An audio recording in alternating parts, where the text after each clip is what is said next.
অন্নপূর্ণা যোজনায় নাম নথিভুক্ত করেছেন এবং এরা আগামী 1 জুলাই তারা এই জুন মাসের 3000 করে টাকা অ্যাকাউন্টেও পেয়ে যাবেন, ঢুকে যাবে।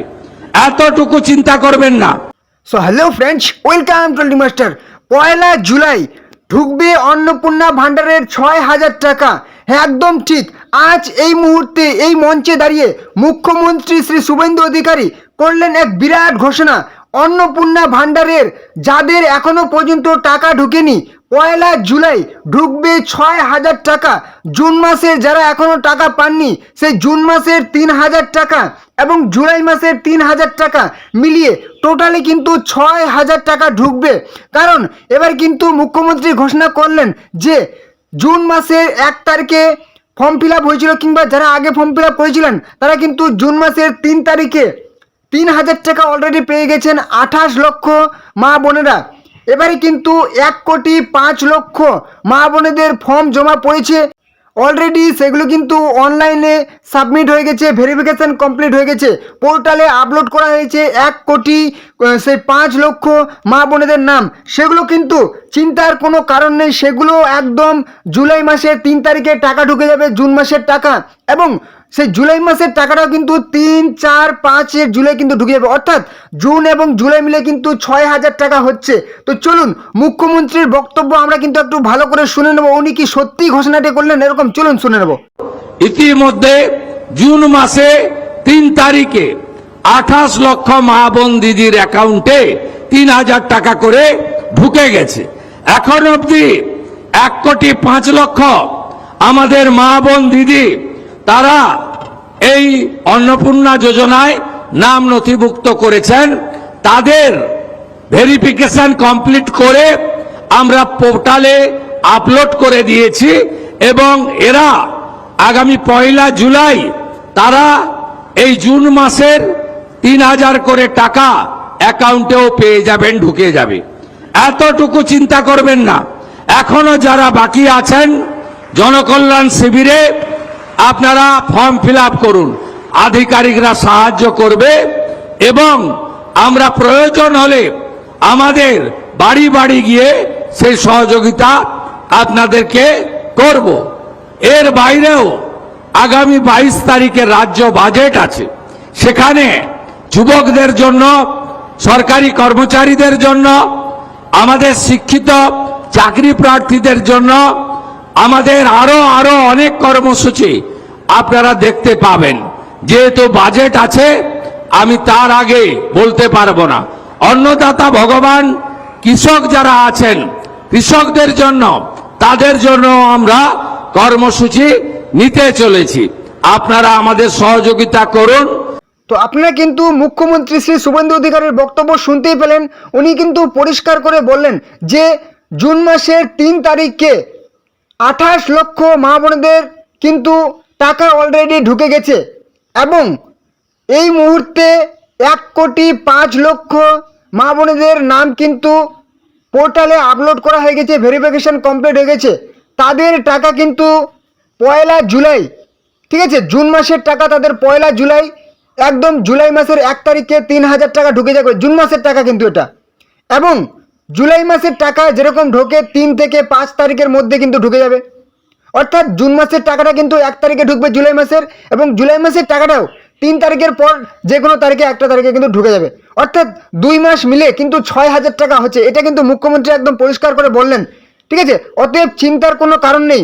এখনো পর্যন্ত অনেকেই কিন্তু ফর্ম ফিল আপ করেছেন এবং অনেকেই কিন্তু এখনো পর্যন্ত অনলাইনে ফর্ম ফিল আপ করেননি। আর যারা যারা অনলাইনে ফর্ম ফিল আপ করেছিলেন, রাজ্যের যে সমস্ত জনকল্যাণ শিবিরগুলি অনুষ্ঠিত হয়েছিল, সেই জনকল্যাণ শিবিরে কিন্তু আপনারা আপনাদের যে ফর্মটি পাওয়া হয়েছিল অ্যাপ্লিকেশন ফর্ম, সেই অ্যাপ্লিকেশন ফর্মটা কিন্তু আপনারা জমা দিয়ে এসেছেন, কিংবা আপনাদের আরও কিছু কিছু কাগজ কিন্তু অনেক জায়গায় জমা নেওয়া হয়েছিল। সেই জনকল্যাণ শিবিরে আপনার কিন্তু সেই অন্নপূর্ণা ভান্ডারের সেই ফর্মটা বা অ্যাপ্লিকেশন ফর্মটা বা সেই আপনার যে স্লিপটা পাচ্ছিলেন সেই স্লিপটা কিন্তু জমা দিয়ে এসেছেন। আর হ্যাঁ, আমি জানি কিন্তু এখনও পর্যন্ত অনেকেই কিন্তু সেই মামলাটা কিন্তু ফর্ম ফিল আপ করেননি অনলাইনে এবং আপনাদের স্লিপটাও জমা দেননি। আপনারা কিন্তু চিন্তায় আছেন যে আপনাদের কবে ফর্ম ফিল আপ হবে এবং কোথায় আপনারা জমা দেবেন। তো অবশ্যই আপনাদের বলে রাখি, আপনারা কিন্তু এখনও অনলাইনে ফর্ম ফিল আপটা করে নেবেন এবং আপনাদের বিডিও অফিসে গিয়ে সেই স্লিপটা কিন্তু আপনারা জমা দিয়ে আসতে পারবেন। ঠিক আছে, তো এবারে আপনারা কিন্তু এখনও যারা যারা ফর্ম ফিল আপ করেননি একদম আপনারা এই ওয়েবসাইটে চলে আসবেন। মোবাইল থেকে ফর্ম ফিল আপ করতে পারবেন social registry.wb.gov.in। এখানে আসার পর একটু নিচে চলে আসবেন, প্রথমে যে অপশনটা পেয়ে যাচ্ছেন citizen and family log in, ঠিক আছে, অ্যাক্সেস কী বলেছে সিটিজেন পোর্টাল, এই অপশানে ক্লিক করবেন। এখানে ক্লিক করলে আপনাদের সামনে নতুন একটা পেজ ওপেন হয়ে যাবে। ব্যাস এখানে আপনার ডিস্ট্রিক্ট, আপনার জেলাটা সিলেক্ট করে নেবেন। ঠিক আছে, এখান থেকে আপনার জেলাটা কিন্তু একদম আপনার জেলাটা এখানে বসিয়ে দেবেন। এখানে আপনার জেলা বসানো হয়ে গেলে এখানে কিন্তু আপনার রেজিস্টার মোবাইল নাম্বারটা বসাবেন। ঠিক আছে, আপনার পরিবারের হেডের মোবাইল নাম্বারটা দিতে পারেন কিংবা আপনার সেই মোবাইল নাম্বারটা এখানে বসিয়ে দেবেন, যে মোবাইল নাম্বারটা ব্যাংকের বা আধারের সঙ্গে যুক্ত আছে। তারপরে যে ক্যাপচারে দেখতে পাচ্ছেন এই হিসাব করে কিন্তু ক্যাপচারে এখানে বসিয়ে দেবেন। ঠিক আছে, মানে 36 যোগ 11 কত হয় এখানে বসিয়ে দেবেন। তারপর রিকোয়েস্ট ওটিপি অপশানে ক্লিক করলে আপনাদের মোবাইল নাম্বারে একটা ওটিপি যাবে, সেই ওটিপিটা বসিয়ে আপনারা কিন্তু সমস্ত ফর্ম ফিল আপটা কমপ্লিট করবেন। তারপর ফর্ম ফিল আপ হয়ে গেলে তো আপনাদের যখন ফর্ম ফিল আপ করা কমপ্লিট হয়ে যাবে এরকম কিন্তু একদম আপনাদের দেখিয়ে দেবে যে অ্যাপ্লিকেশন সাবমিটেড, একদম টিক মেরে দেবে family level data collection form. এবং এখানে কিন্তু আপনাদের কিন্তু আবেদনপত্র নম্বর, ঠিক আছে, সেই ইউর অ্যাপ্লিকেশন আইডি কিন্তু এখানে দিয়ে দেওয়া থাকবে। এই আইডিটা কিন্তু আপনাদের কিন্তু পরবর্তীতে কাজে লাগবে। তো এই আইডিটা আপনারা কীভাবে পাবেন, আপনি যে এখানে দেখতে পাচ্ছেন এরকম একটা অপশন দেখতে পাচ্ছেন, এখানে আপনি ক্লিক করলে কিন্তু এই পেজটা আপনার ডাউনলোড হয়ে যাবে। ঠিক আছে, এবারে এটা তো আপনি ডাউনলোড করলেন, একটু নিচে চলে আসবেন। এখানে কিন্তু আপনার ফ্যামিলি হেডের নাম লেখা থাকবে, এখানে আমার নাম লেখা আছে। ঠিক আছে, এবারে আপনি কত তারিখে ফর্মটি জমা দিলেন সেটা লেখা থাকবে। তারপর এই যে এখানে একটা দেখতে পাচ্ছেন ডাউনলোড বলে অপশন, ঠিক আছে, ডাউনলোড ফর্ম, এই অপশনটা আপনি ক্লিক করবেন। ঠিক আছে, এই অপশনে ক্লিক করে আপনার ফর্ম যেটা একটা ডাউনলোড হবে, যেটা আপনি ফিল আপ করলেন সেটা কিন্তু আপনার ডাউনলোড হবে। সেই ফর্মটা নিয়ে গিয়ে আপনি কিন্তু আপনার এই মুহূর্তে আপনার বিডিও অফিসে কিন্তু ফর্মটি জমা দিয়ে আসবেন। সাথে যদি আপনাদের কিছু ডকুমেন্টস দিতে বলে, অনেক জায়গায় ডকুমেন্টস দিতে বলছে যে আপনি ভোটার কার্ড কিংবা আধার কার্ড দিয়ে ফর্ম জমা করেছেন, সেই ডকুমেন্টসগুলি নিয়ে গিয়ে কিন্তু এই ফর্মটি জমা দিয়ে আসবেন। ঠিক আছে, এবং এই যে নাম্বারটা দেখতে পাচ্ছেন এই নাম্বারটা কিন্তু আপনি একদম ভালো করে রেখে দেবেন, যেরকম দেখালাম উপরে সে কপি অপশন আছে, ওখানে ক্লিক করলে কিন্তু এই ফর্মটা ডাউনলোড হয়ে যাবে, সেটা আপনি রেখে দেবেন। এবং এই যে ফর্মটা এখান থেকে ডাউনলোড করবেন সেটা কিন্তু কম্পিউটার কিংবা সে প্রিন্ট আউট করে আপনি কিন্তু সে আপনার বিডিও এলাকায় কিংবা পৌরসভা এলাকায় গিয়ে জমা দিয়ে আসবেন। সাথে যদি কোনো রকম ডকুমেন্টস বলে, সাধারণত ডকুমেন্টসগুলি নেওয়াটা ঠিক নয়, কারণ এখানে ফর্মের সাথে সমস্ত কিন্তু ডকুমেন্টস আমরা অলরেডি সাবমিট করে দিয়েছি। ঠিক আছে, তারপর কিন্তু ওকে ডান অপশানে ক্লিক করবেন। এখানে কিন্তু বলেছে যে আবেদন নম্বরটি ভবিষ্যতের জন্য সংরক্ষণ করুন, অর্থাৎ এই যে নাম্বারটা দেখতে পাচ্ছেন এই নাম্বারটা কিন্তু আপনার পরবর্তীতে কাজে লাগবে টাকা চেক করার জন্য। ঠিক আছে, তো অবশ্যই কিন্তু ফর্মটি ফিল আপ করে নেবেন, আগের ভিডিওতে আমি কিন্তু দেখিয়ে দিচ্ছি। আর হ্যাঁ, একটা ভুল, যে ভুলটা করলেও কিন্তু আপনার টাকা কোনো মতেই ঢুকবে না। আপনার কিন্তু অবশ্যই ডিবিটি লিঙ্ক লাগবে, কারণ এখানে কিন্তু কোনো রকম ব্যাংকের ডিটেলস কিন্তু দিতে হচ্ছে না। ঠিক আছে, ব্যাংকের কোনো রকম ডিটেলস দিতে হচ্ছে না, আপনার কিন্তু টাকা আধার নাম্বারের ভিত্তিতে ঢুকবে ডিবিটির মাধ্যমে। ঠিক আছে, যেই আধার নম্বরের সাথে আপনার ব্যাংক অ্যাকাউন্ট যুক্ত আছে সেই ব্যাংক অ্যাকাউন্টে কিন্তু আপনার টাকাটি ঢুকে যাবে। অতএব আপনার কিন্তু ডিবিটি লিঙ্ক থাকা বাধ্যতামূলক, ডিবিটি লিঙ্ক ছাড়া কিন্তু আপনার টাকা ঢুকবে না। তো চলুন আমি এখনই দেখিয়ে দেবো যে আপনি মাত্র 2 মিনিটের মধ্যে আপনার ফোন থেকে কিভাবে ডিবিটি লিঙ্কটা করে নেবেন, একটু দেখে নিন। আপনি আপনার মোবাইলের গুগলে চলে যান, গুগলে লিখে সার্চ করবেন, একদম যেরকম লেখা আছে গুগলে লিখে সার্চ করবেন এনপিসিআই, লিখে সার্চ করলে প্রথম যে অফিসিয়াল পোর্টালটা আপনি পেয়ে যাচ্ছেন এনপিসিআই এর, এই অফিসিয়াল পোর্টালে আপনি কিন্তু ক্লিক করবেন npci.org.in। ঠিক আছে, এখানে আপনি ক্লিক করে দেন, আমি ক্লিক করলাম। তো ক্লিক করার সাথে সাথে কিন্তু আপনার সামনে এরকম একটা পেজ ইন্টারফেস ওপেন হয়ে যাবে। এখানে কিন্তু আপনি একটা অপশন পেয়ে যাচ্ছেন কাস্টমার বলে একটা অপশন পেয়ে যাচ্ছেন, কিংবা যদি এটা সরাসরি না দেখা যায় তাহলে কিন্তু এখানে 3 লাইন থাকবে, সেই 3 লাইনে ক্লিক করলে কিন্তু কাস্টমার বলে একটা অপশন থাকবে। হ্যাঁ, সেই কাস্টমার বলে অপশনটা আপনি কিন্তু ক্লিক করে দিন। কাস্টমার বলে অপশনটায় ক্লিক করলে এখানে লেখা আছে কি সেই ভারত আধার সিডিং এনেবল BASE, এখানে আপনি একবার ক্লিক করুন। এখানে ক্লিক করলে কিন্তু আপনার সামনে আবার একটা নতুন কিন্তু ইন্টারফেস বা পেজ ওপেন হয়ে যাবে।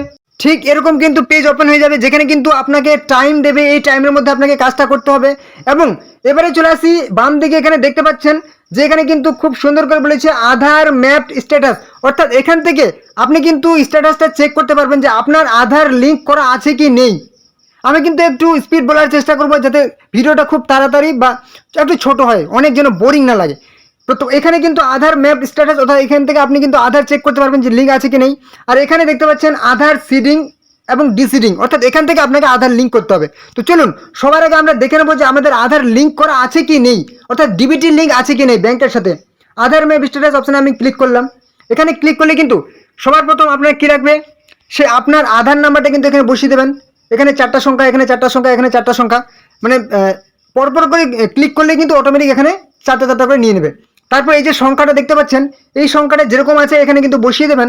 তারপর চেক স্ট্যাটাস অপশানে ক্লিক করলে যদি লিঙ্ক করা থাকে আপনার ব্যাংকের সাথে, ঠিক আছে, তাহলে কিন্তু আপনার মোবাইল নাম্বারে আধারের সাথে যে মোবাইল নাম্বারটা লিঙ্ক আছে সেই মোবাইল নাম্বারে কিন্তু আপনার ওটিপি চলে যাবে, ঠিক আছে।